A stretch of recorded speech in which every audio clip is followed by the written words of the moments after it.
Hello friends, स्वागत है आपका मेरे यूट्यूब चैनल के अंदर। तो आज हम बात करेंगे संख्या पद्धति। तो संख्या पद्धति का जो चैप्टर है मेरे दोस्त, उसमें से आपको 2 से 3 क्वेश्चन आर्मी, जीडी और टेक्निकल, चाहे जीडी ले लो, टेक्निकल ले लो, ट्रेडमैन ले लो, तो ये संख्या पद्धति उनमें से 2 से 3 क्वेश्चन आपके एग्जाम में देखने को मिलेंगे। ठीक है, अलग अलग टॉपिक्स है। तो पहले हम बात कर लेते हैं कौन कौन से टॉपिक्स में, ये जो पूरा वीडियो लेक्चर है उसके अंदर हम कौन कौन से टॉपिक्स को कवर करेंगे। तो ये संख्या पद्धति थोड़ा लंबा चैप्टर है, इसलिए यहाँ पे एक वीडियो में पूरा नहीं होगा। तो सबसे ये पहला वीडियो है, इसके अंदर हम थोड़ी बेसिक संख्या पद्धति की बेसिक्स चीज़ें की बात करेंगे। ठीक है, तो पहले देख लेते हैं कौन कौन से टॉपिक में संख्या पद्धति के अंदर कौन कौन से टॉपिक्स की हम बात करेंगे। देखो, सबसे पहले आता है अंक। अंक की बात करेंगे। संख्या किसे कहते हैं? प्राकृत संख्या, पूर्ण संख्या, पूर्णांक संख्या, परिमेय संख्या, अपरिमेय संख्या, वास्तविक संख्या, सम संख्या, विषम संख्या, भाज्य संख्या, अभाज्य संख्या, सह अभाज्य संख्या किसे कहते हैं? स्थानीय मान, जातीय मान। तो ये थोड़ी चीज़ें जो है वो संख्या पद्धति के बारे में बेसिक्स है। अब हम एडवांस की ओर जाएंगे, यानी कि कहाँ से क्वेश्चन बनेंगे। देखो, तो इससे पहले हम एडवांस की शुरुआत करें उससे पहले आपको ये सारी चीज़ें जो मैंने आपको बताई ये तो पता ही होना चाहिए। तो उसके बारे में बात करेंगे, फिर हम एडवांस चीज़ें के बारे में बात करेंगे। ठीक है, एडवांस में हम कौन सा पढ़ेंगे?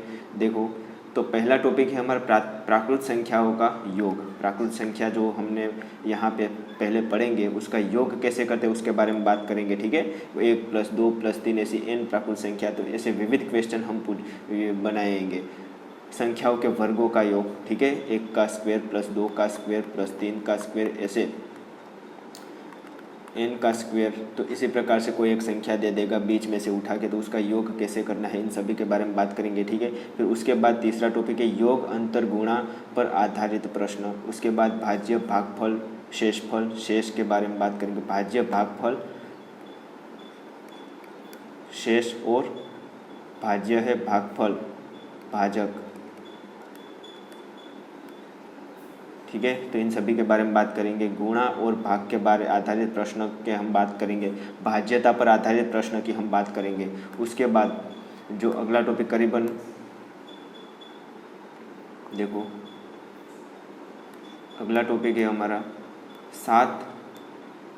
7वें नंबर का है गुणा भाग जोड़ घटाव पर आधारित प्रश्न। इकाई अंक के आधारित, इकाई का अंक यानी कि कोई भी संख्या देगा आपको, जैसे कि 778 का वर्ग गुणा 525 गुणा 676, तो ये जो आंसर आएगा उसका इकाई का अंक कितना होगा। तो ये सभी चीज़ें के बारे में बात करेंगे, इकाई का अंक कैसे फाइंड करेंगे। ठीक है, तो बहुत हार्ड नहीं पूछता, बहुत ही इजी क्वेश्चन आपका आर्मी जीडी का आता है, तो उसके हिसाब से ही हम बात करेंगे। तो यहाँ पे क्वेश्चन काफ़ी लेवल वाले भी बनते हैं और काफ़ी मीडियम रेंज के भी बनते हैं। ठीक है, तो इसे मीडियम रेंज के अंदर हम अपना चैप्टर पूरा करेंगे। ठीक है, चलो शुरुआत करते हैं। देखो, पहला तो हम बेसिक्स के बारे में बात करेंगे। अंक, सबसे पहले अंक किसे कहते हैं, चलो इसके बारे में बात करेंगे। देखो, 1 सेकंड,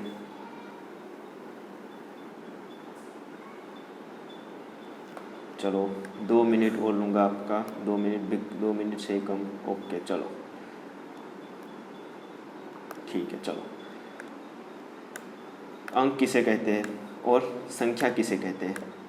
देखो, अंक आपको पता है 0, 1, 2, 3, 4, 5, 6, 7, 8 और 9। अंक टोटल कितने हैं? 10 है। ठीक है, अंकों की संख्या कितनी है? 10 है। 0, 1, 2, 3, 4, 5, 6, 7, 8, बस इतने ही अंक है। अंकों को मिलाकर यदि कोई संख्या बनती है तो उसे क्या कहते हैं? अंकों को मिलाकर जो कुछ बनता है उसे हम संख्या कहते हैं। संख्या किसे कहते हैं? जैसे कि यहाँ से 1 लिया और 2 लिया, तो ये 12 है, तो वो क्या है?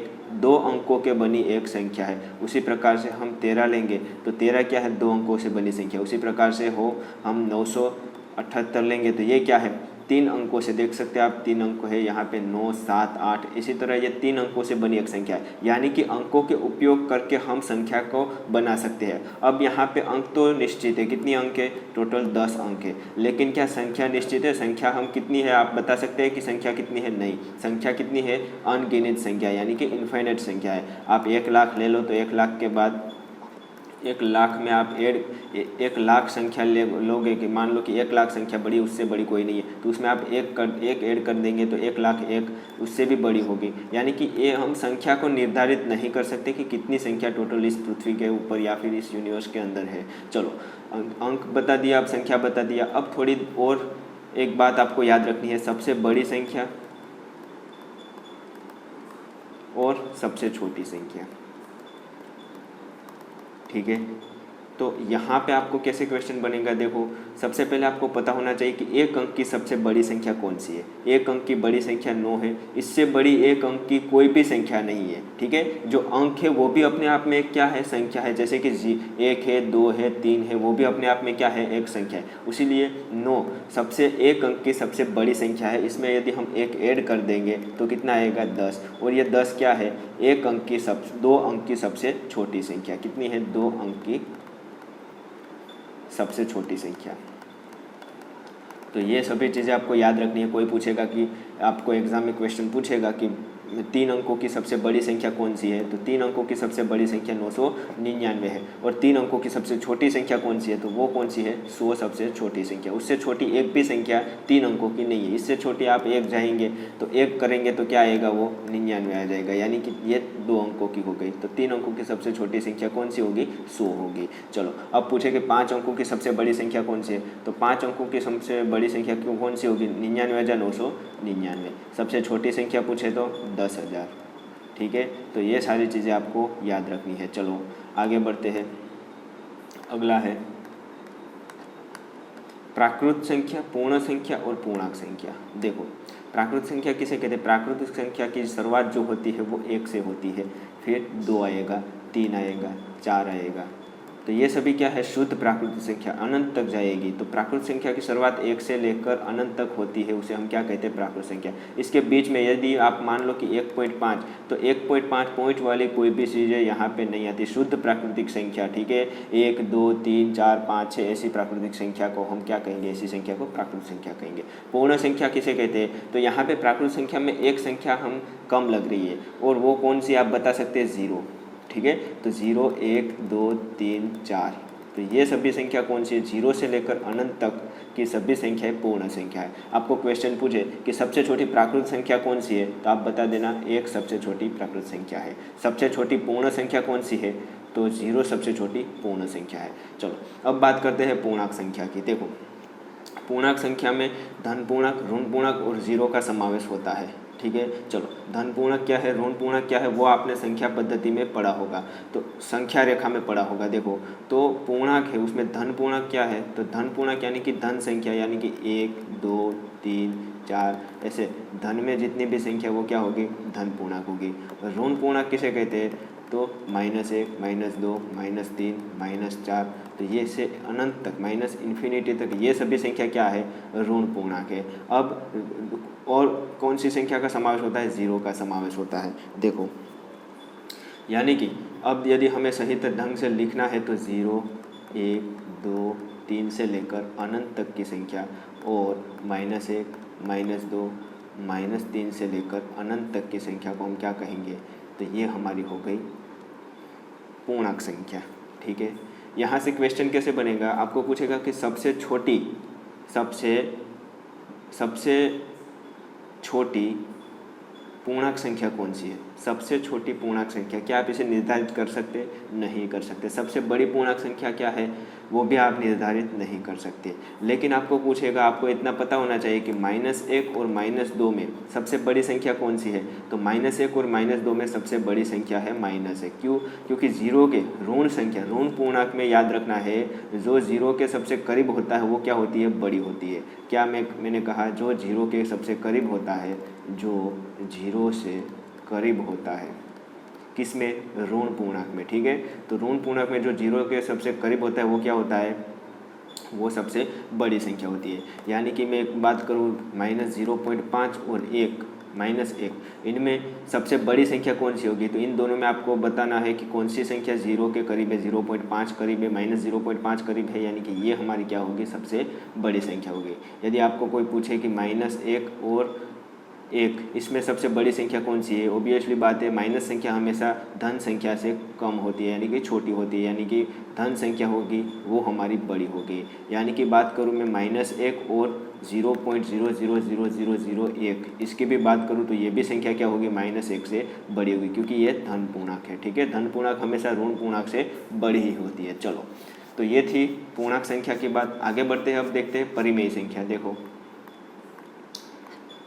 परिमेय संख्या, अपरिमेय संख्या और वास्तविक संख्या। देखो परिमेय संख्या किसे कहते हैं, जिसको p के बटे में q स्वरूप में दर्शा सकते हैं, यानी कि जिसका क्या होता है, अंश होता है, जिसका क्या होता है, हर होता है। तो ये सभी संख्या परिमेय संख्या होती है। देखो याद रखना है, p हमेशा p कभी भी जीरो होना चाहिए नहीं, क्योंकि किसी के भी बटे में हम जीरो करेंगे तो वो संख्या क्या होती है, इनडिफाइनाइट होती है, यानी कि अवास्तविक होती है, यानी कि उसका गणित में कोई स्थान नहीं है। देखो अब p है, p आपको ये लेना है z में से, और q भी आप ले सकते हैं किस में से, z में से ले सकते हैं। ठीक है, चलो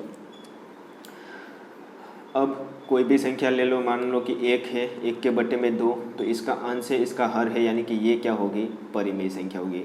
एक और संख्या लेते हैं, देखो 2 के बटे में 3, तो ये भी क्या होगी, परिमेय संख्या होगी। 12 के बटे में 2, ये भी परिमेय संख्या होगी।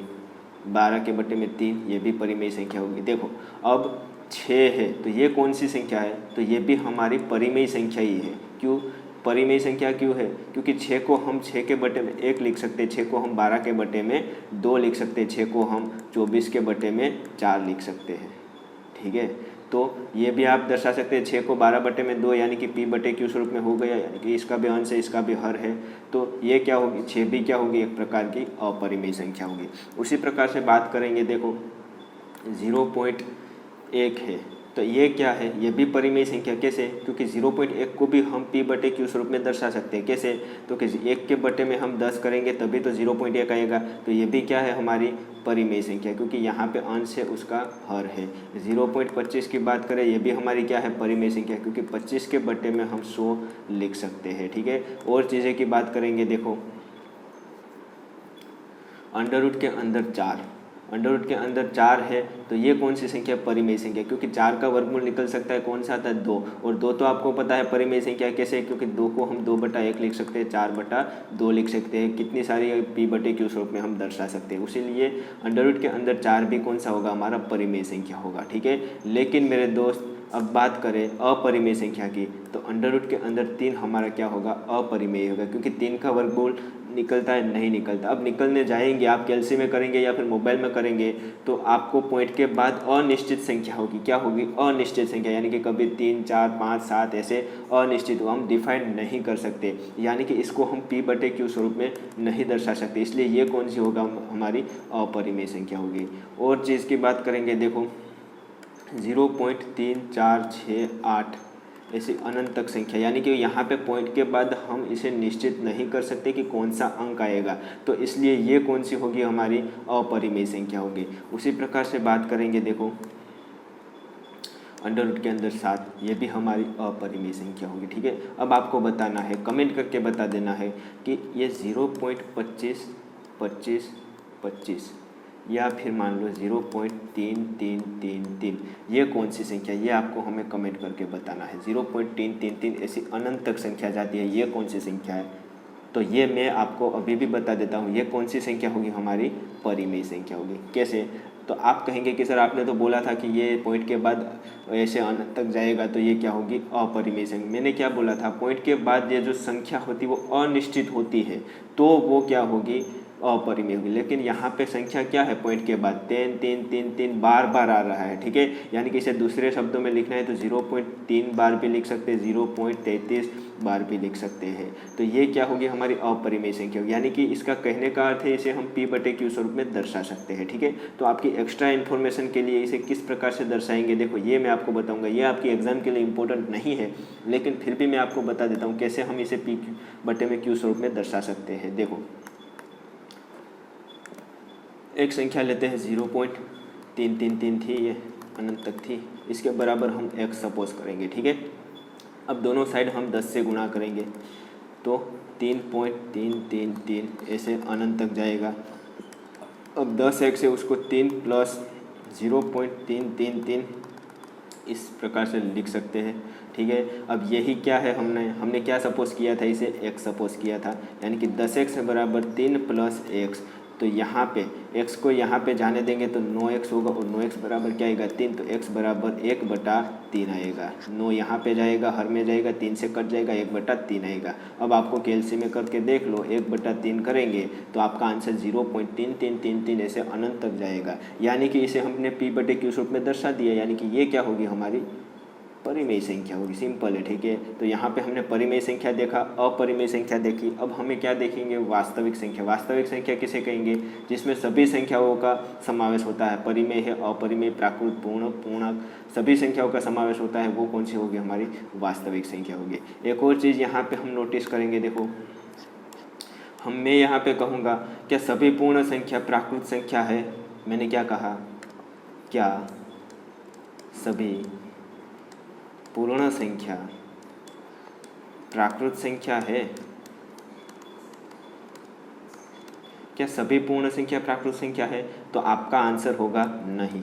क्यों, क्योंकि पूर्ण संख्या में जीरो होता है और जीरो प्राकृत संख्या में नहीं होता है, इसलिए हम नहीं कह सकते, यानी कि ये कथन है वो कौन सा है, गलत है। सभी पूर्ण संख्या होती है वो प्राकृत संख्या नहीं होती है, ठीक है। लेकिन सभी प्राकृत संख्या होती है वो पूर्ण संख्या होती है, कोई सी भी प्राकृत संख्या ले लो वो पूर्ण संख्या में आपका आ जाएगा। उसी प्रकार से सभी पूर्ण संख्या है वो प्राकृत संख्या के अंदर भी आती है, सभी पूर्णांक संख्या है वो कौन सी संख्या में, परिमेय संख्या के अंदर भी आती है, सभी परिमेय संख्या है वो वास्तविक परिमेय संख्या है, सभी अपरिमेय संख्या है वो वास्तविक संख्या के अंदर भी आती है, ठीक है। यानी कि मैं कहूँगा कि जो प्राकृत संख्या है, यहाँ से लिखना स्टार्ट करता हूँ, देखो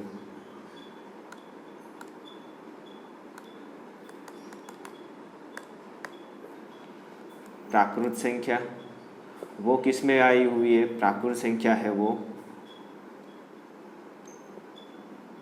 पूरे की पूरी पूर्णांक संख्या में आई हुई है। पूर्णांक संख्या पूरी की पूरी प्राकृत संख्या पूरी की पूरी पूर्ण में आई हुई है। पूर्णांक संख्या है वो पूर्ण संख्या वो पूरी की पूरी पूर्णांक के अंदर आई हुई है। जो पूर्णांक संख्या वो पूरी की पूरी परिमेय संख्या के अंदर आई हुई है। परिमेय संख्या पूरी की पूरी किस में आई हुई है, अपरिमेय के अंदर आई हुई है,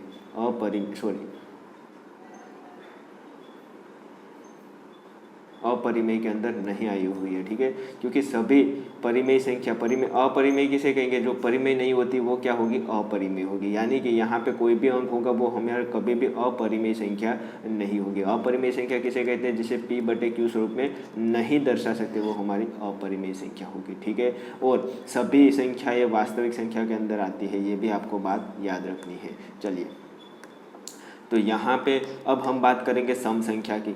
सम संख्या किसे कहते हैं और विषम संख्या किसे कहते हैं। देखो 2, 4, 6, 8, 10, 12, 14, 16 ऐसे अनंत तक संख्या जाती है, तो ये क्या होगी, हमारी सम संख्या होगी। विषम संख्या किसे कहेंगे, देखो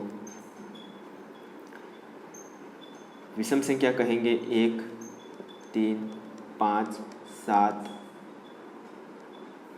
9, 11, 13, तो ये सभी संख्या कौन सी विषम संख्या है। समझ में आ गया। यदि गुजराती लोग हैं तो उसे सम संख्या को वो कौन सी संख्या कहते हैं, बेकी संख्या कहते हैं। विषम संख्या को वो कौन सी संख्या कहते हैं, एकी संख्या कहते हैं, ठीक है। चलो, तो सम विषम पता चल गया। तो यहाँ पे आपको याद रखना है, जीरो ना तो सम है, जीरो न तो सम है, ना ही विषम है, ठीक है। तो ये भी एक चीज़ आपको याद रखनी है। आपको कहे कि सबसे छोटी सम संख्या कौन सी है, तो वो होगी आपकी 2। सबसे छोटी विषम संख्या पूछे तो वो कौन होगी, हमारी 1 हमारी सबसे छोटी विषम संख्या होगी। चलिए, अब बात करते हैं भाज्य और अभाज्य के बारे में, ठीक है। भाज्य संख्या किसे कहते हैं, अभाज्य संख्या किसे कहते हैं। यानी कि आपको मैं इससे पहले हम थोड़ी एक बात कर लेते हैं। देखो, कोई एक संख्या है 4, तो 4 को हम डिवाइड कर सकते हैं। कौन कौन सी संख्या से डिवाइड कर सकते हैं, 4 को हम डिवाइड कर सकते हैं। पहले देखो 2 से कर सकते हैं, फिर 4 से कर सकते हैं, फिर 1 से कर सकते हैं। अब लेते हैं 8 को हम कौन कौन सी संख्या से डिवाइड कर सकते हैं, तो हम 2 से कर सकते हैं, 4 से कर सकते हैं, फिर 8 से कर सकते हैं और 1 से कर सकते हैं। अब 3 को हम डिवाइड किससे कर सकते हैं, तो 3 से कर सकते हैं और 1 से कर सकते हैं। 7 को डिवाइड किससे कर सकते हैं, 7 से कर सकते हैं, 1, उसके अलावा और किसी भी संख्या से डिवाइड नहीं कर सकते। तो यहाँ पे हमें क्या देखने को मिला, तो ये जो 4 है उसको 4 से भी डिवाइड कर सकते हैं, 1 से भी। यानी कि एक तो सभी में आता है, कोई भी संख्या है वो 1 से तो डिवाइडेबल है ही, उसके अलावा वो स्वयं से भी डिवाइडेबल है। क्या है, वो स्वयं से भी डिवाइडेबल है। और ऐसी संख्या है 3 है, 7 है, उसके सिर्फ 2 ही फैक्टर पड़ते हैं, एक तो है 1 और दूसरी है वो स्वयं। यहाँ पर भी आप देख सकते हैं 7 के 2 फैक्टर, यानी कि 7 को 2 संख्याओं से भाग सकते हैं, 1 और 7, यानी कि ऐसी संख्या है जिसको केवल 2 ही संख्या से भाग सकते हैं, वो क्या होगी, हमारी अभाज्य संख्या होगी। ठीक है, तीसरा और कोई भी फैक्टर नहीं है तो वो हमारी क्या होगी, अभाज्य संख्या होगी। भाज्य संख्या किसे कहते हैं, वो संख्या जिसके 2 से अधिक फैक्टर बढ़ते हैं, यानी कि 2 से अधिक संख्याओं से डिवाइड कर सकते हैं। कौन कौन सी 2 संख्या, एक और वो स्वयं के अलावा दूसरी किसी भी संख्या, किसी भी नहीं, दूसरी कोई संख्या से भी हम भाग सकते हैं, तो उसे हम क्या कहेंगे, भाज्य संख्या कहते हैं। अब बताइए 13 है, वो कौन सी संख्या है, तो 13 हमारी अभाज्य संख्या है। कैसे, क्योंकि 13 को केवल 1 और 13 इन 2 ही संख्याओं से भाग सकते हैं और तीसरी कोई भी संख्या नहीं है। ठीक है, तो वो क्या होगी, हमारी अभाज्य संख्या होगी। ठीक है, चलो भाज्य अभाज्य समाप्त हुआ। अब बात करते हैं, चलो वीडियो पसंद पड़े तो चैनल को सब्सक्राइब करो और ज़्यादा से ज़्यादा लोगों को ये वीडियो शेयर करना है। तो यहाँ पे जो टॉपिक्स में पढ़ा रहा हूँ उनमें से आपकी एग्ज़ाम में अग्निवीर की जो जीडी की एग्ज़ाम होने वाली है उसमें 1 से 2 क्वेश्चन, मेरे हिसाब से 1 से 2 से क्वेश्चन यहाँ से बनेंगे ही बनेंगे। ठीक है, चलिए देखो, सह अभाज्य संख्या किसे कहते हैं, तो जिसका जीसीएफ यानी कि मस, ठीक है, गुजराती में कहूँ तो गुस, वो कितना होता है, 1 होता है। जिसका मस कितना होता है, केवल 1 ही होता है, वो क्या होगी, हमारी सह अभाज्य संख्या होगी। कहने का अर्थ क्या है, जीसीएफ आपको पता है, जीसीएफ कहने का अर्थ क्या है, दोनों संख्याओं में कोई 2 संख्या है, उसका ही हम सहअभाज्य संख्या पता चलता है कि वो सहअभाज्य है कि नहीं। कैसे पता चलेगा, मान लो कि एक संख्या है 3, एक संख्या है 2, ठीक है, यानी कि ये 2 संख्या है 3 और 2। अब इन दोनों में क्या ये दोनों सहअभाज्य संख्या है, तो इन दोनों में कौन सी संख्या को हम सामान्य निकाल सकते हैं, इन दोनों में कौन सी संख्या को सामान्य, 3 में से हम आपको पता है केवल 1 को ही हम सामान्य निकाल सकते हैं, 2 में से भी हम केवल 1 को ही सामान्य निकाल सकते हैं, यानी कि इन दोनों में से केवल हम 1 को ही सामान्य निकाल सकते हैं, यानी कि एक ही ऐसी संख्या है जो इन दोनों को भाग सकती है, तो वो क्या है, हमारी सहअभाज्य संख्या है। यानी कि आपको क्वेश्चन पूछेगा कि निम्नलिखित में से कौन कौन सी संख्या या फिर कौन सा ऑप्शन में सहअभाज्य संख्या का ऑप्शन है या फिर कौन सा सहअभाज्य संख्या है, तो उसमें आपको ऑप्शन में देंगे कि 4, 3, 4, 2, 3, 5, 7, 8। ठीक है, तो यहाँ पे देख सकते हैं केवल यहाँ पे एक ही संख्या आपकी, केवल एक अंक ही एक संख्या, ठीक है, वही एक ही ऐसी संख्या है जो 4 और 3 को डिवाइड कर सकता है और वो है 1। यहाँ पर भी केवल एक ही ऐसी संख्या है जो 4 और यहाँ पे क्या है, 2 ऐसी संख्या है, जैसे कि 2 को भी हमें इन दोनों से डिवाइड कर सकते हैं और 1 को भी डिवाइड कर सकते हैं। यहाँ पर क्या है, 3 और 5 में केवल एक ही ऐसी संख्या है जो इन दोनों को डिवाइड कर सके। 7 और 8 में क्या है, तो केवल एक ही ऐसी संख्या है जो इन दोनों को डिवाइड कर सके। ठीक है, यानी कि आपको समझ में आ गया क्या है कि इन दोनों में ये दोनों कौन सी होगी हमारी, ये दोनों हमारी सहअभाज्य संख्या नहीं होगी, यानी कि ये तीनों हमारी क्या होगी, सहअभाज्य संख्या होगी, क्योंकि इसमें केवल एक ही ऐसी संख्या है जो इन दोनों को डिवाइड कर सकता है। ठीक है, चलो आगे बढ़ते हैं, सहअभाज्य संख्या समझ में आ गई। अब आगे बढ़ते हैं, देखो अगला है स्थानीय मान और जातीय मान। चलो एक संख्या से शुरुआत करते हैं, वो लिखी है हमने 15,293। ठीक है, इसमें ये जो स्थान है वो इकाई का है, ये हमारा दशम का है, ये हमारा शतक का है, ये हमारा हजार का है और ये कौन सा स्थान है, 10,000 का है। ठीक है, अब जो इकाई के स्थान पर होती है उसकी स्थान कीमत क्या होगी, तो स्थान कीमत स्थान के साथ चेंज होती है, वो आपको याद रखना है। अब ये इकाई के स्थान पर है, यानी कि 3 गुना 1 इसका स्थानीय मान होगा। ये दशम के स्थान पर है, 9 हमारा दशम के स्थान पर है, इसलिए इसका 9 का स्थानीय मान कितना होगा, तो 9 गुणा 10 यानी कि 90 उसका स्थानीय मान होगा। अब 2 हमारा शतक के स्थान पर है, तो 2 का स्थानीय मान कितना होगा, तो 2 गुणा 100 यानी कि 200 हमारा स्थानीय मान होगा। 5,000 के स्थान पर है, इसलिए 5 का स्थानीय मान 5,000 होगा। एक 10,000 के स्थान पर है, इसका मतलब 1 का स्थानीय मान क्या होगा, 10,000 होगा। ठीक है, ये सभी चीज़ें पता चल गई। अब देखो यहाँ यदि ये 2 है, यहाँ पे 9 की जगह पर होता है यानी कि दशम के स्थान पर होता है, तो उसका स्थानीय मान 2 गुणा 10 यानी कि 20 हो जाता। ठीक है, अब स्थानीय मान समझ में आ गया। अब बात करते हैं जातीय मान। जातीय मान कभी भी चेंज नहीं होता। 2 चाहे यहाँ पर है, यहाँ पर है, यहाँ पर है, यहाँ पर है, एकम के स्थान पर है, दशम के स्थान पर, हजार, 10,000, लाख, करोड़, 10 करोड़, कोई से भी स्थान पर है, 2 का जातीय मान केवल 2 ही होगा। उसी प्रकार 3 का जातीय मान भी 3 ही होगा। किसी भी संख्या का जातीय मान वो संख्या स्वयं ही होगी। बस ये आपको याद रखनी है, जातीय मान में ये बात आपको याद रखनी है। ठीक है, अब देखो